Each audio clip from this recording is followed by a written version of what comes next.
ዛሬ እንግዲህ አቶ ገዛኸኝና አለም ተገናኙ። አቶ ገዛኸኝ የትሁትን ልጅ ያገዘበት ምክንያት ትሁት አለምን አምጫት ቢላትም እምቢ ስላለችው ነበር። ዛሬ እንግዲህ ትሁቴ ልጅቷን ይዘሻል ነይ እያለ በሚልባት ሰዓት ፊት ለፊቱ ላይ አለምን ሲያያት አይኑ ፍጥጥ ብሎ የሚያደርገውና ያላመነው ነገር ተፈጠረ። ዛሬ እንግዲህ ትሁቴ በጣም ደስ ብሏታል። ልጇን አግኝታለች። ከልጇም ጋር እየተጫወተች እና ቤት ውስጥ በድምቀት እየተንቦራቦረች ነው።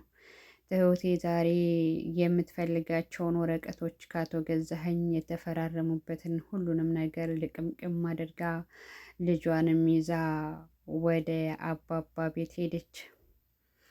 በጣም ደስ የሚለውና ነገሮችን በብልሃትና በትዕግስት የምትወጣው ትሁት ከነስሟ ትሁት ብዙ ችግሮችን አልፋ ዛሬ ደግሞ ልጇን ይዛ ለመሄድ በቅታለች።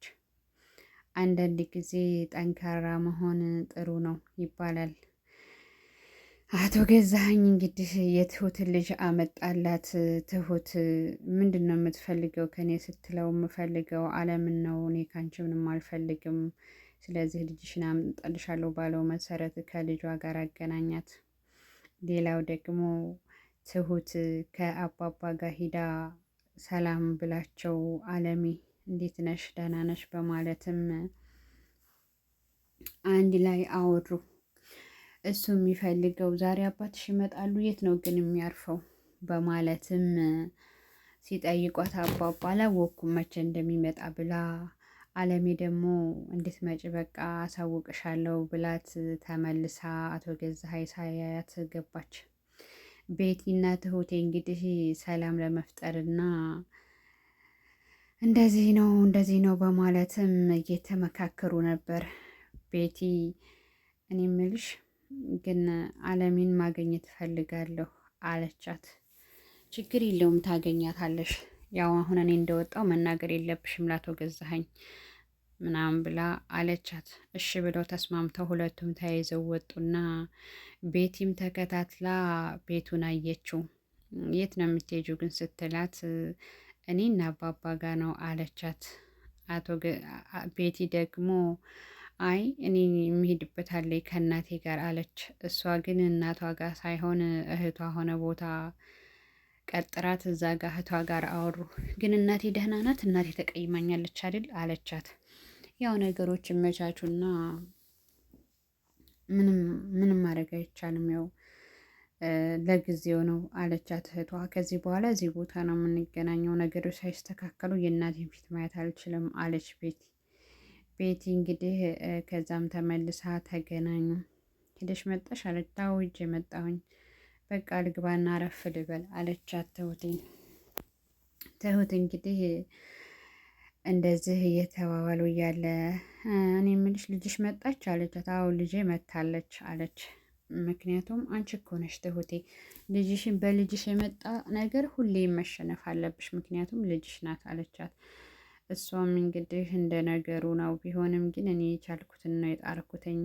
አይ ከመውለድ የተናነስ መውለድ ደግሞ ራስ ወዳድነት አይመስልም አለች። ምክንያቱም እሷ ልጅ አልወለደችም፣ ደግሞ ወልዶ ደግሞ ለዚህ መከራ መስጠት አስቸጋሪ ነው በማለትም አዩ ህይወቴን እስኪ ያንቺንም ህይወት ልጅም ኑሮሽ እያየሽው ነው አለቻት። ቢሆንም ግን የወለደና ያልወለደ አንድ አይደለም ብላ መለሰችላት። እናም እንግዲህ ነገሮች እንደዚህ እያሉ ነው። ከዛም ተመልሳ አቶ ገዛኸኝ ቤቴን ወተሽ ነበር እንዴ አላት። እሷማ ወጥቼ ነበር። የት ሄደሽ? እናቴ ጋር። እናትሽ ግን የጠገበች አይመሰላትም። ከሴተኛ ዳሪነት እና ከቸርቻሪነት አወጣናት። ምንድን ነው የምትፈልገው? ወድኸኝ ነው አይደል ያገባኸኝ አለችው። ስለዚህ ወድህ ካገባኸኝ ደግሞ አንተም ደግሞ የሴተኛ ዳሪ ገዥ ነበርክ በማለትም መለሰችለት። አቶ ገዛኸኝ በንብረቱ የሚመጻደቅ ሰው ነውና ቤቲን እንደዛ ብሎ መለሰላት።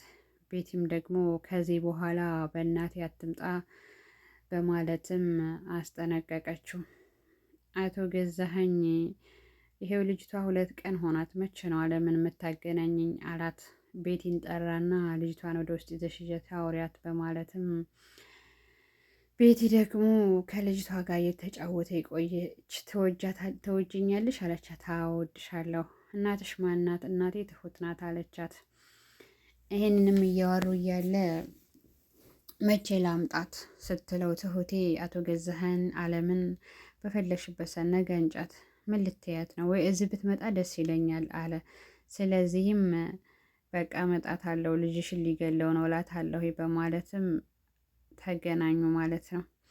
የትሁት ልጅ ስትመጣ በቃ ካክስቴና ከአጎቴ ጋር ውሰጅኝ፣ ምክንያቱም ከዚህም በፊት መጥቼ ነበር አንቺ ጋር ተመልሼ ደግሞ አሁን እንጨት ላይ ነው የተኛሁት ስትላትም ትሁት የራሷን መቆጣጠር አቃታትና አቶ ገዛኸኝ ምን አይነት ጨካኝ አረመኔ ሰው ነህ፣ ጭራሽ ከእንጨት ጋር ታስተኛታለሽ ይችን ህፃን ልጅ በማለትም ተናገረችው። አይ ትሁት እስር ቤት ያለ ሰው እኮ ይኸው ነው በማለትም እየተመጻደቀና የችግሩ መንስኤ አንቺ ነሽ እኔ ምን ላድርግሽ በማለት ለትሁቴ ተናገራት። ትሁትም በጣም ጨካኝ አረመኔ ነህ፣ እኔ አለምን ካገናኘሁት የተዋዋልነውን ፊርማ ተቀዳለህ ስትለው እሱም አይ ያና ይሄ ምን አገናኘው ያማ ውለታ ነው አላት። ሆኖም ግን እሷ ቀልጣፋ ነበረች እና የሚያስፈልጋትን ወረቀቶች ይዛለች፣ ልጇንም ይዛለች። አለሜን ደግሞ አገናኝተዋለች። ከዚህም በኋላ እንደዚህ የተባሉ ነገሮች ከሄዱ በኋላ እንደዚሁም አለም እና አለምና ናቲ አወሩ። ምን አለቻት? ምን አለችው? በቃ አሁን የንብረታችንን ጉዳይ እንዴት አረክ ስትለው አይ እናቴ እስቲ ቆይ የትሁትን ልጅ ይዞባታል ሰውየው በማለትም እስቲ የትሁት ልጅ ትንጣና ነገሮችን አስተካክላለሁ። እኔ ልጄ ንብረቱ ከተስተካከለና ባንተ ከሆነ እኔ በሞትም አይቆጨኝም አለችው። እንዴ እናቴ እኔ ንብረት ምን አልፈልግም፣ አንቺ ንብረቴ ነሽ፣ አንቺ ሀብቴ ነሽ፣ አንቺ ካለሽ እንዲህ በቂ ነው። እኔ ግዴታ ብዙ ንብረት ይትረፈኝና አልልም በማለትም መለሰላት። ቢሆንም ልጄ እኔ ዝንት አለምን ሽዬና ስቆፍር የኖርኩት ለአንተ ለልጄ ብዬ ነው አለችው። ናቲ እንግዲህ እሺ እናቴዋ አንቺ ብቻ ኑሪልኝ አላት። አባባና ናቲ ተገናኙ። አባባ በትሁቴ ነው እንጂ እኮ እናትህ እኮ አብዳብን ነበረ፣ ትሁቴ እኮ የከፈለችው መስዋዕት እንደዚህ ነው ብሎ የማይነገር ነው ብሎ አለው። የምር አባባ በጣም ነው የማመሰግነው፣ እኔ እንጃ ለእናንተ ቃል የለኝም አለው። አይ እኔማ ምን አድርጊ ትሁቴ እኮ ጎበዝ ናት በማለትም ትሁት ናት እንጂ ብሎ አለው። ናቲና ትሁቴም ሰፈር ተገናኙና እንዴት አረግሽ ግን አለ። አይ እንግዲህ አመጣታለሁ ብሎኛል አለችው። እንግዲህ ራስሽን ጠብቂ ግን እዚህ ይመችሻል አላት። አዎ ይመቸኛል፣ በቃ ራስሽን ጠብቂ እሺ አላት። ከዛም እሺ ጠብቃለሁ ግን ደግሞ አንተም ቃል ገብተህልኛል አይደል ልጄን እንደምታስመልስልኝ አለችው። አዎ ገብቼልሻለሁ እና እሺ በማለትም በቃ አሁን እዚህ መታየት የለብኝም ቶሎ መመለስ አለብኝ ብለው ሰፈር ላይ ትሁቴ ናቲን ስማው ሄደች። ናቲም ስለሰመችው ደስ እያለውና በቃ እየተፍለቀለቀ ለብዙ ሰዓት ተከዘና እየሳቀ በደስታ ተመለሰ። ትሁቴም እንግዲህ ከአባባና ከአለም ጋር አወራችና በጣም ጠንካራ ናት አለ አባባ። ትሁቴ እኮ ብዙ ነገሮችን አሳልፋለች፣ ራስሽን ጠብቂ እሺ ትሁቴ አለቻት አለም። እኔ እኮ ብዙ ነገር ያደረገችውን ነገር ብነግረው ለናቲ ይገላታል አለች። ግን ቤቲ ምንም አትልሽም? አይ ምንም አትልም፣ እንደዚሁ አንቺን ማግኘት እንደምትፈልግ ነግራኛለች ብላት ሄደች። በስተ መጨረሻም እንግዲህ ትሁቴ የምትፈልጋቸውን ፋይሎች ይዛለች። ከዚህ በኋላ የሚመጣ ነገር የለም። ልጇም ለአባቷ ወደ አገሯ ትልካለች ማለት ነው።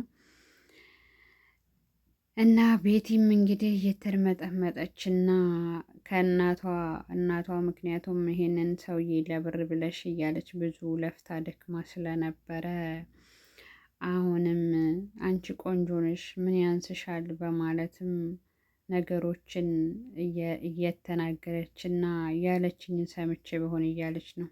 አቶ ገዛኸኝ ይህ ነው የማይባል ጠብራራ፣ በገንዘብ ሁሉን ነገር ማድረግ የሚፈልግ ሰው መሆኑ ይታወቃል። እንግዲህ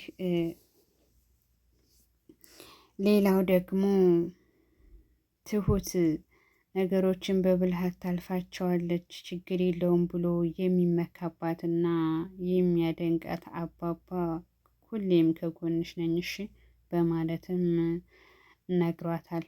ውድና የተከበራችሁ የቻናሌ ቤተሰቦች በያላችሁበት ሰላማችሁ ይብዛልኝ። ላይክ ሰብስክራይብ እያደረጋችሁ አበረታቱኝ ስላችሁ ከልቤ ነው ምላችሁ። ለማንኛውም ይሄን ይመስላል የዛሬው ቀን።